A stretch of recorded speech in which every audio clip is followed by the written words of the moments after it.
Gloria a Dios. Dios le bendiga, amados hermanos. Vamos a abrir nuestras Biblias en Romanos capítulo 8.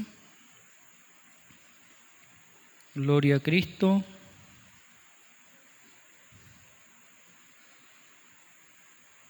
Romanos 8.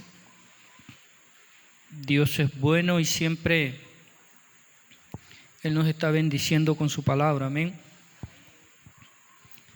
Una palabra poderosa, una palabra que viene del corazón de Dios para nuestras vidas. Palabras que sanan, transforman, palabra que cada día nos renueva, nos fortalece y nos guía hacia el paraíso de Dios, a esa vida eterna que Él tiene guardada para nosotros. Romanos capítulo 8, en el versículo 36, vamos a leerlo hasta el 39. Gloria a Cristo. Dice la palabra del Señor,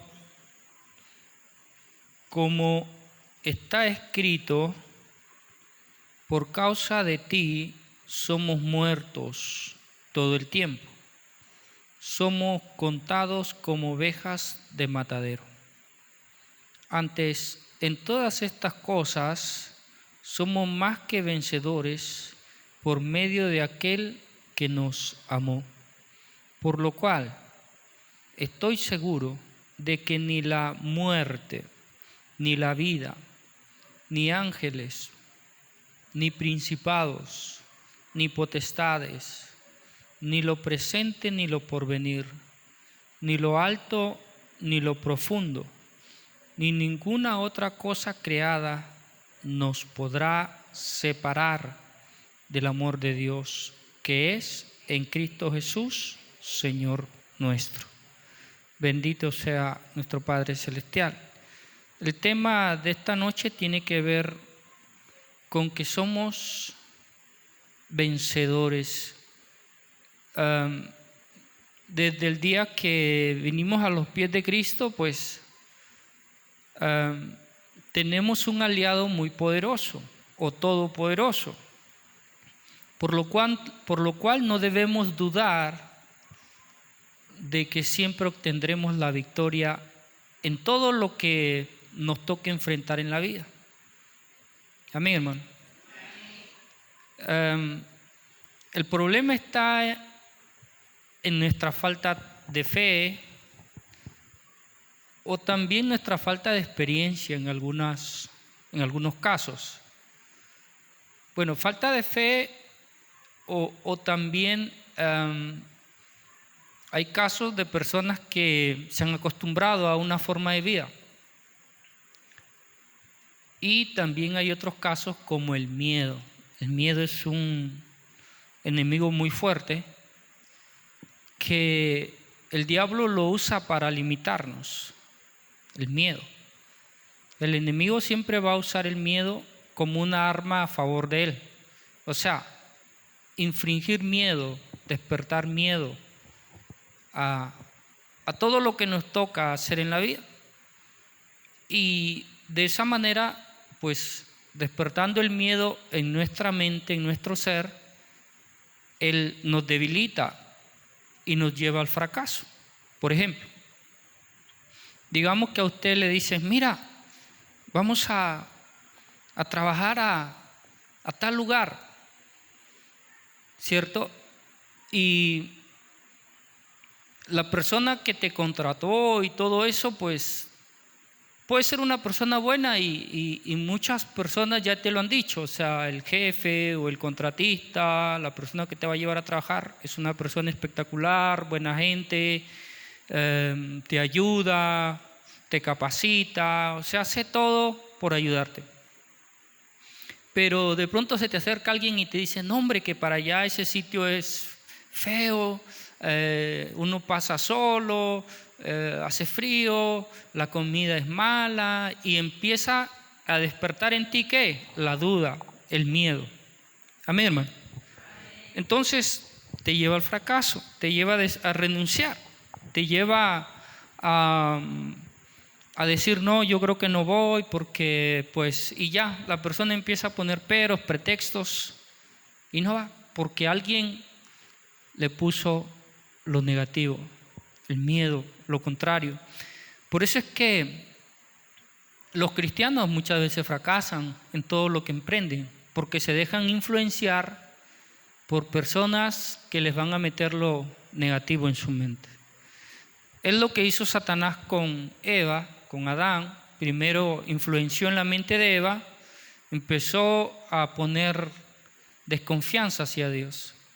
Dios había sido justo, había sido bueno, los había ayudado, les había dado la vida y todo, y de pronto ellos veían como que un futuro de alguna manera incierto, porque pues, ¿quién conoce el futuro? Nadie, solo lo conoce Dios.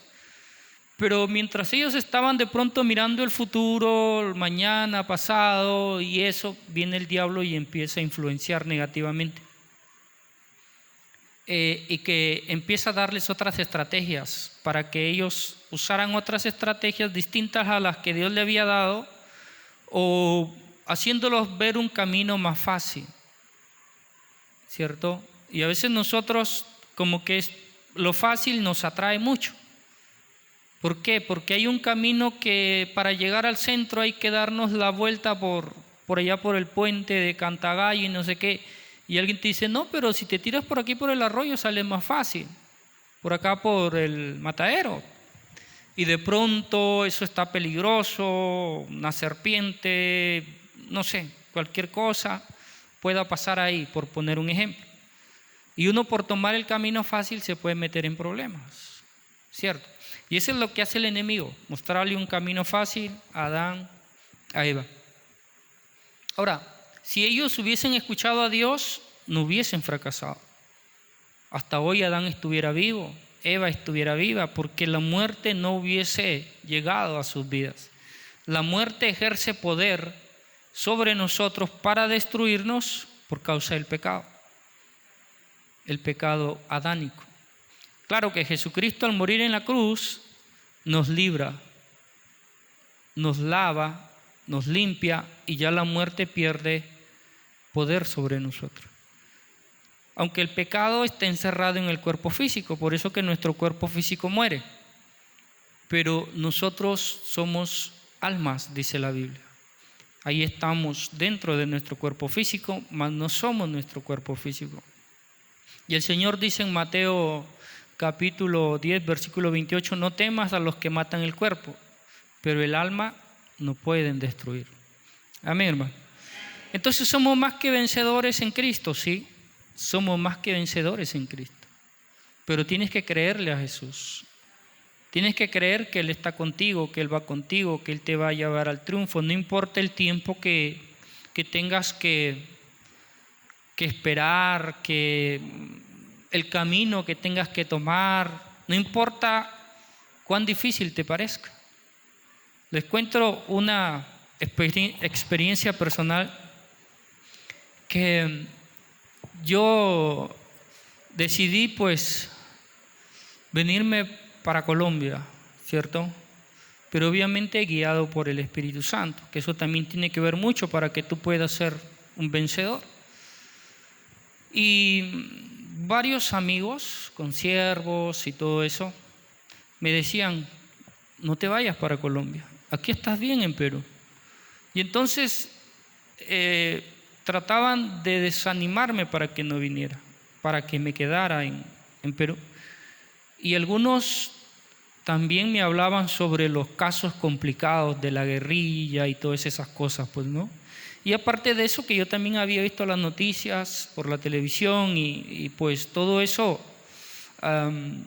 yo como que tenía ya conocimiento. Pero sucede que cuando yo decido venirme ya para servir a Dios acá, ya el Espíritu Santo me había confirmado que viniese aquí a Colombia. Entonces, importante entender que somos más que vencedores manteniéndonos, ¿cierto?, en el camino que Dios nos ha trazado. Nos parezca difícil o no, tenemos que mantenernos en ese camino. esperando el tiempo de Dios, aunque nos parezca que es que hay que esperar mucho, pues no importa. Lo que nos parezca, o aunque la gente nos hable negativamente, aunque el mundo nos hable negativamente, aunque nuestra carne se quiera oponer, aunque todo el universo se quiera oponer, tú tienes que mantenerte firme para que puedas ver la victoria. Amén, hermano. Vamos a leer aquí en la Biblia una historia maravillosa de David cuando vence a Goliat. ¿Por qué nace allí la pregunta? ¿Por qué David vence a Goliat? ¿Por qué lo vence? O sea, ¿qué poder tenía David que pudo vencer a Goliat? ¿De dónde sacó él la capacidad para vencer a Goliat? Bueno, simplemente uno puede decir Dios lo ayudó, pero vamos a ver aquí en la historia, vamos a tratar de ver Primera de Samuel capítulo 17. ¿Qué nos revela aquí la palabra? ¿Qué nos revela el Señor? ¿Qué nos revela aquí el Espíritu Santo a través de esta maravillosa historia? Y David tenía unas cualidades que pocos... Primera de Samuel 17. David tenía unas cualidades que pocas personas las tienen. David era un hombre extraordinario. Y eso que era un muchacho todavía. Cuando él enfrenta a Goliat, David era un muchacho, ni siquiera era un adulto, era un joven. Pero sucede de que a David Dios lo forma desde su niñez. Amén, hermano. Desde su niñez Dios forma a David. Ahora, ¿cómo así que Dios lo forma? Porque David se somete a Dios. David aprende de Dios más que de cualquier otro. Por eso yo la vez pasada les estaba hablando el tema de tener una relación muy profunda con Dios. Porque uno puede tener una relación con la iglesia, uno puede tener una relación con los hermanos de la iglesia y todo ello, pero lo más importante es tener una relación con Dios. Porque es Dios el que nos va a guiar, es Dios el que nos va a decir cuándo debemos empezar algo, ¿cierto? Es Dios el que nos va a mostrar el camino, es Dios el que conoce el futuro, es Dios, o sea, no es el hombre. El pastor puede ser un hombre muy sabio, inteligente, maduro, con muchas experiencias, pero él no ve el futuro. El pastor puede ser un buen guía espiritual, amoroso, cariñoso, lo que tú quieras, pero él no ve el futuro. Hoy está y mañana de pronto ya no está. Amén. Porque no somos eternos en este mundo. ¿Cierto? Hoy podemos estar con vida, mañana no sabemos. Obviamente que Dios nos dé vida. Yo quisiera vivir unos 100 años, ¿cierto? Pero eso no depende de mí, sino de Dios. Entonces tú no puedes, por eso dice la Biblia, maldito el hombre que confía en el hombre. Por más confiable que sea el hombre, no puedes poner toda tu confianza en él y dejar de lado a Dios. A eso me refiero. No puedes dejar de lado a Dios. Primero es Dios. No es que yo tengo un amigo que él sabe mucho de la palabra y él me habla de la palabra. Qué bueno, qué bueno. Pero no solamente te quedes con lo que él te enseñó, con lo que él te dijo. Porque eso no te basta, no te sirve. En realidad, lo que tú necesitas es a Dios, porque Dios te dirá cuándo debes hacer algo y cuándo no debes hacer algo. Es Dios el que te va a decir, quiero que hagas esto, que me sirvas a mí. Y el que te va a recompensar es Dios. Si tú vas a decidir hacer algo en la vida, como casarte, como abrir un negocio, como aceptar un trabajo, lo que tú quieras, si le consultas a Dios primero, es que estás confiando en Dios. Pero si no le consultas a Dios, es que no estás confiando en Él. Y si fracasas, no puedes culpar a Dios. ¿Por qué? Porque no le preguntaste. No le preguntaste a Dios. Yo aprendí eso del Señor. Por eso si estoy aquí es porque primero le pregunté a Dios. Si me casé con la esposa que tengo es porque primero le pregunté a Dios. Le pregunté a Dios. Y Él me dijo sí. O sea, no es que simplemente le pregunté y dije, bueno, yo sí le pregunté y ya. No. Es que le pregunté y Él me respondió. Y han habido cosas que yo le he preguntado a Dios y Él me ha dicho, no, Guillermo. Y yo he sabido obedecer. Si Él me dijo no, es no. Y ya. Bueno, Señor, amén. Y si Él quiere, me dice por qué no. Y si Él no quiere, no me lo dice. Y yo no le hago ningún problema. Simplemente, si Él me dice no, Él sabe por qué no. Y yo confío en Él. Mas no confío en el hombre. Tengo buenos amigos. Estoy rodeado de muy buenos amigos. Pero no confío en ellos porque se pueden equivocar. Las personas que me decían no vayas a Colombia son mis amigos. Yo sé que son mis amigos. Pero ellos no habían recibido la revelación que yo había recibido. Ellos no habían recibido la confirmación de que viniera y yo sí la había recibido. Por lo tanto, ellos, como no sabían nada del tema, pues obviamente ellos estaban hablándome conforme a lo que ellos pensaban y todo eso. Pero como Dios ya me había confirmado, entonces yo le digo, no, yo sé lo que estoy haciendo. Y lo que estoy haciendo lo voy a hacer porque sé que Dios está conmigo. Y mire, la historia de David tiene que ver con eso. Voy a tratar de leer solo una parte. Vamos a leer el versículo 25. Primera de Samuel 17, 25. Y dice, y cada uno de los de Israel decía, ¿no habéis visto aquel hombre que ha salido? Él se adelanta para provocar a Israel. Al que le venciere, el rey le enriquecerá con grandes riquezas y le dará su hija y eximirá de tributos a la casa de su padre en Israel. Entonces habló David a los que estaban junto a él, diciendo, ¿qué harán al hombre que venciere a este filisteo y quitare el oprobio de Israel? Porque ¿quién es este filisteo y circunciso para que provoque a los escuadrones del Dios viviente? Y el pueblo le respondió las mismas palabras diciendo, así hará al hombre que le venciere. Entonces, David, como cuenta la historia, si lo leemos desde el versículo 1, 17:1, David llega porque su papá lo envía a dejar alimento para sus hermanos. Sus hermanos estaban ahí como soldados de guerra, eran parte del ejército del rey. Y David llega a dejarles alimento. ¿Por qué no estaba David con ellos ahí como soldado? Porque él todavía era un joven, no tenía como que la edad. Y aparte de eso, que él era el pastor de las ovejas de su padre, era el que se había quedado en casa. Unos venían a la guerra y otros se quedaban en casa ayudando a los padres.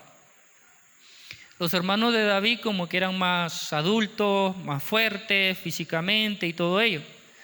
Pero mira que cuando aparece Goliat, ninguno de ellos se atrevía a enfrentar a Goliat. Todos le temían a Goliat. ¿Qué representa Goliat? Un enemigo grande y fuerte, temible. Un enemigo grande, fuerte y temible. ¿Cuál es el enemigo grande, fuerte y temible que tenemos, por decir de alguna manera? ¿Qué es lo que le temes que para ti es grande, fuerte y temible? Algunos dicen el diablo. En cierto punto sí, el diablo es aparentemente grande, fuerte y temible, pero en realidad hay 1000 formas de vencer al diablo. Como había 1000 formas de vencer a Goliat. ¿Qué otro enemigo es fuerte? A veces es la economía. La economía, porque a veces no hay trabajo, no hay ingreso, no hay cómo salir adelante. Otro enemigo grande y fuerte y temible es el futuro, que es incierto. Otro enemigo grande, fuerte y temible es el miedo a enfrentar, salir de los límites, ir más allá. Uno tiene miedo. Hay gente que está acostumbrada a las 4 paredes de su casa y cuando le dices vamos para otra ciudad tienen miedo. Ponen 1000 excusas porque no quieren mostrar el miedo que tienen, ¿cierto? Y hasta se molestan. No, a mí no me gusta eso, no me gusta viajar, el carro me fastidia, me duele la cabeza, me da mareos y que no sé qué. O sea, ponen 1000 excusas, pero no es tanto eso, sino que tienen miedo. Porque yo conozco gente que le da mareo, le duele el estómago y le da de todo, pero ellos se van de viaje. Se van de viaje porque les gusta viajar y no tienen miedo a viajar y van, y cuando ya están subiendo al carro llevan una bolsa grande por si vomitan y ahí la llevan en la mano y cuando les empieza a doler el estómago utilizan la bolsa. Y si la llenan la tiran por la ventana y sacan otra bolsa y así y llegan a su destino. Mira, o sea, no hay excusa. Todo es posible. Por lo menos a mí me gusta bastante viajar y cuando viajo trato de no comer mucho. ¿Por qué? Porque yo sé que cada vez que como tengo la costumbre de ir al baño después de comer. Entonces trato de no comer mucho. Pero a mí me gusta viajar. Por lo tanto, evito ciertas cosas. Y he visto muchos casos de gente. Entonces, el problema no es lo que ponemos como excusa, no es el problema. O sea, cuando uno llega a cierta madurez, ya uno no lo engaña.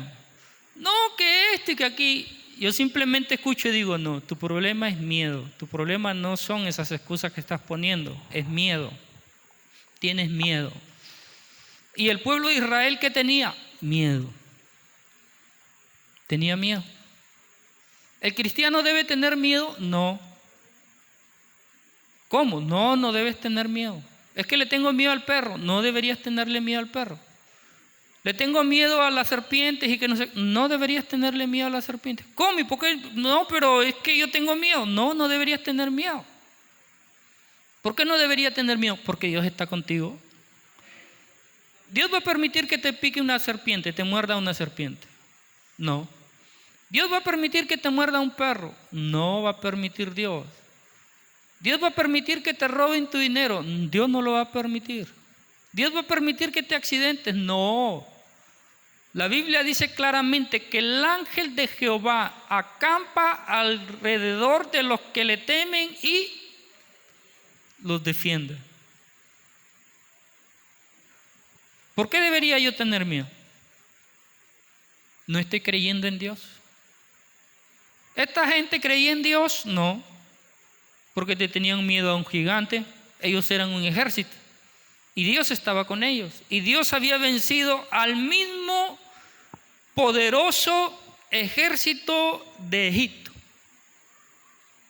Lo había vencido. Dios lo había vencido. No lo había vencido Israel. Israel nunca peleó con Egipto. Si Israel no tenía armas.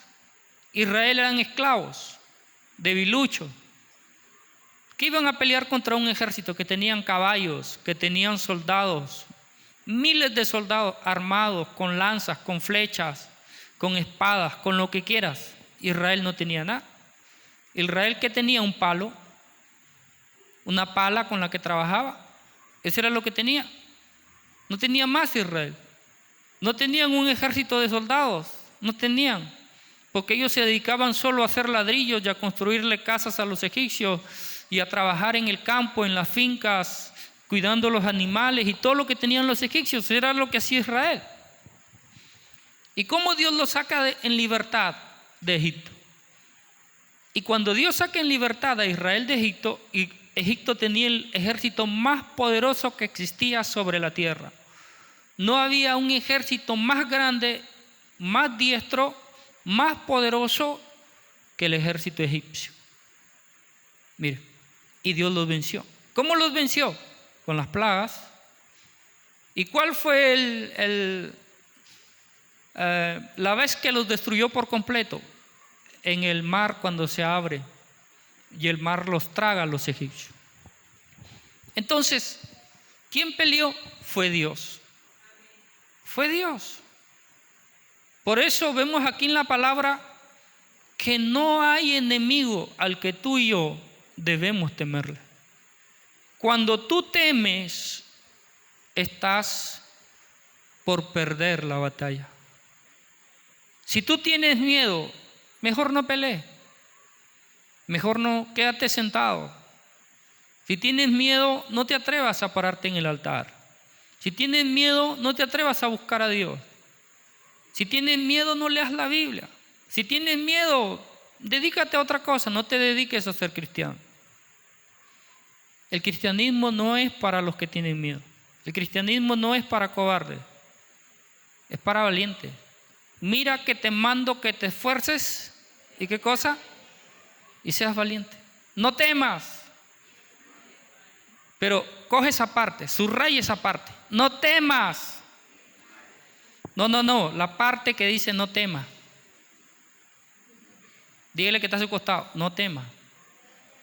En pocas palabras, no tengas miedo. No tengas miedo. Cuando dice no temas, está diciendo no le tengas miedo a nada. Y David había escuchado, como que había leído ese pasaje. Entonces, cuando ve a Goliat, David dice, ¿por qué debería temer a Goliat? Ahora, David no es que él actúa atrevidamente a enfrentar a Goliat. La Biblia es un resumen, pero hay otros pasajes que nos dan más luz de la actitud, del carácter de David, de la fe de David, de la prudencia de David. Porque hay un pasaje aquí mismo en el versículo 15, si no me equivoco. Vamos a ver si lo encontramos. Donde dice hay un hijo de Isaí que es valiente, que es prudente, que es sabio en sus palabras y todo eso. Sí, en el 16:18. Mire la Biblia. Isaías 16:18. Amén, hermano. Dice, entonces uno de los criados respondió diciendo, he aquí, yo he visto a un hijo de Isaí de Belén, que sabe tocar, es valiente, vigoroso, hombre de guerra, prudente en sus palabras, hermoso, y Jehová está con él. Cuando vemos estas cualidades de David, entendemos que David no fue de atrevido a enfrentar a Goliat, sino que David ya había estado en la presencia de Dios.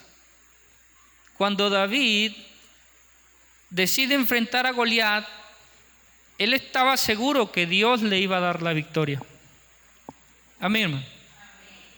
Porque ya cuando él estuvo frente a Goliat, él le dijo, hoy te venceré.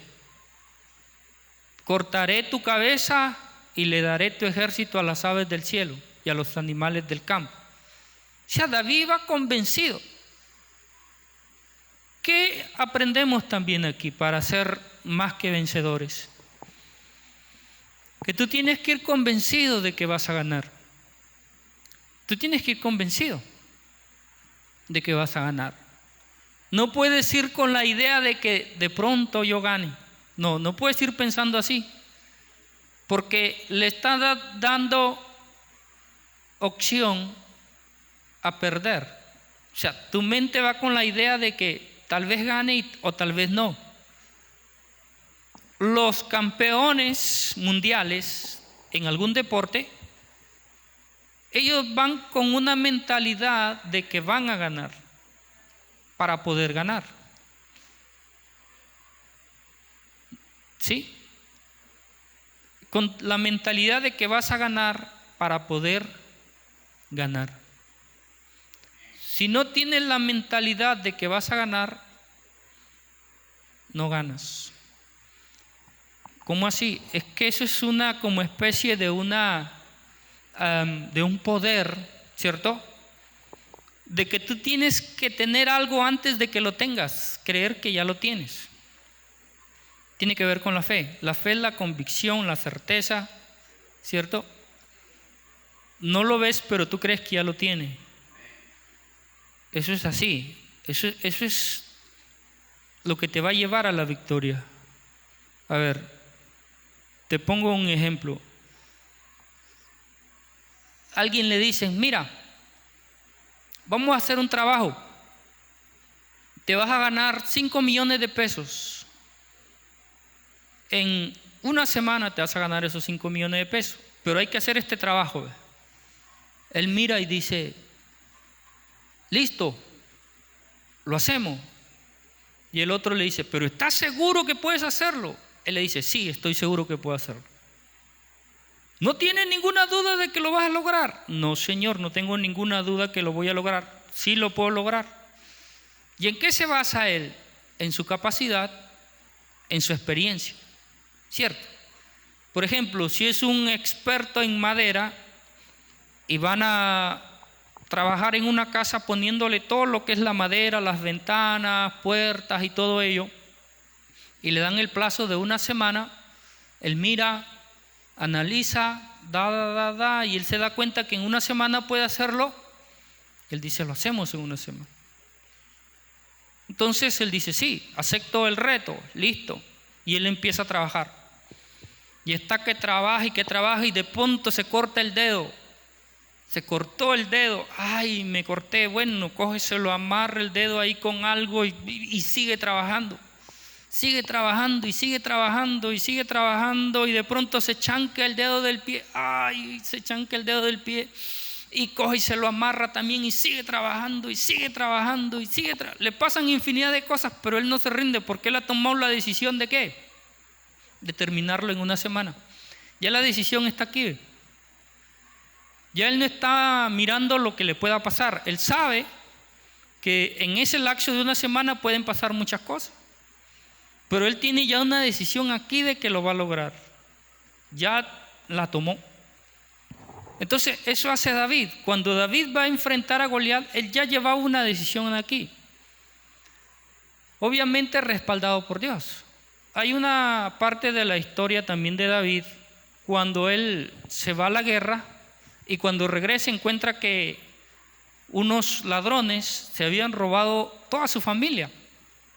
Y se la habían llevado como esclavos a sus esposas, a sus